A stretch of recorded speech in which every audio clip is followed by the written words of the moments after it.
Hello friends, imagine કરો કે લાઈફમાં એવી સિચ્યુએશન આવી જ્યારે તમારે ચૂઝ કરવું પડે પૈસો કે આબરૂ, એટલે કે મની ઓર રિસ્પેક્ટ.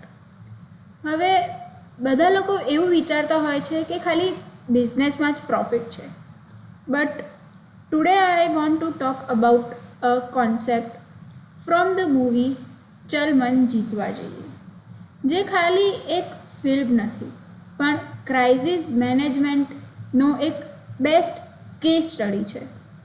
જ્યારે લાઈફમાં મોટા ફેલિયર આવે ત્યારે શું કરવું? Let's decode this in 3 simple points. આ મૂવીમાં ફેમિલી પાસે 2 ઓપ્શન હતા. એક હતું બેન્કરપ્ટ ફાઇલ કરવી, જે એક લીગલ રસ્તો છે જેમાં તમારું ડેપ્ટ માફ થઈ જાય, તમારી પર્સનલ પ્રોપર્ટી પણ બચી જાય, you stay rich but your investors lose money. બીજો ઓપ્શન છે બધું જ વેચી દેવું.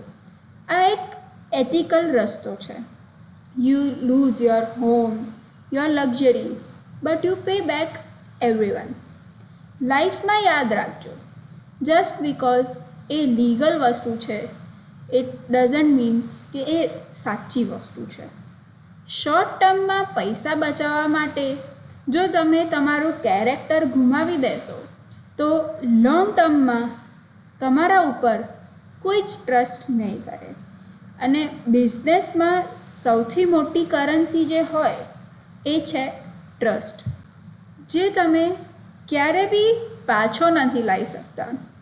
સેકન્ડ યુઝફુલ પોઈન્ટ છે કે જ્યારે ક્રાઇસિસ આવે ત્યારે યુઝ્યુઅલી ઘરના મેઇન એટલે કે જે લીડર હોય એ ડિસિશન લે છે. બટ આ સ્ટોરીમાં શું થયું? The younger generation stepped up. They did not just follow blindly. એમને લોજિક યુઝ કર્યું, ડિબેટ કરી અને ફેમિલીવાળાને કન્વિન્સ કર્યા કે સ્ટ્રગલ મંજૂર છે પણ ચીટિંગ નહીં. આ યુઝફુલ ઇન્ફોર્મેશન તમારા માટે પણ છે.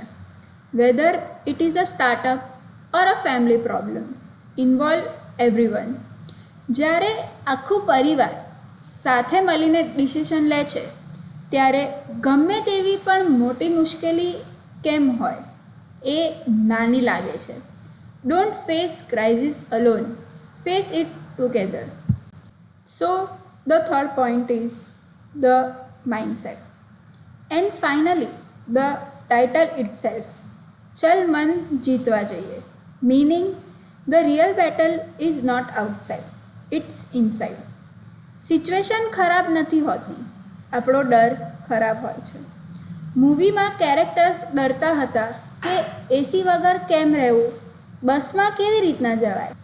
પણ જ્યારે એમના અંદરનો ડર જીતી જાય છે ત્યારે એમને રિયલાઇઝ થયું કે હેપીનેસ વસ્તુમાં નથી પણ પીસ ઓફ માઇન્ડમાં છે. સો એક યુઝફુલ ટિપ કહું, જ્યારે ફેલિયર સામે આવે ત્યારે સિચ્યુએશનથી ના ડરો, પહેલાં તમારા માઇન્ડને કંટ્રોલ કરો. જો મન જીતી લીધું તો દુનિયા જીતવી ઇઝી છે. સો ફ્રેન્ડ્સ, યાદ રાખજો, choose ethics over easy money. Stay united with your family. Win your mind first. Because at the end of the day, પૈસા તો આજે છે અને કાલે નથી, પણ આબરૂ it's forever. Thank you.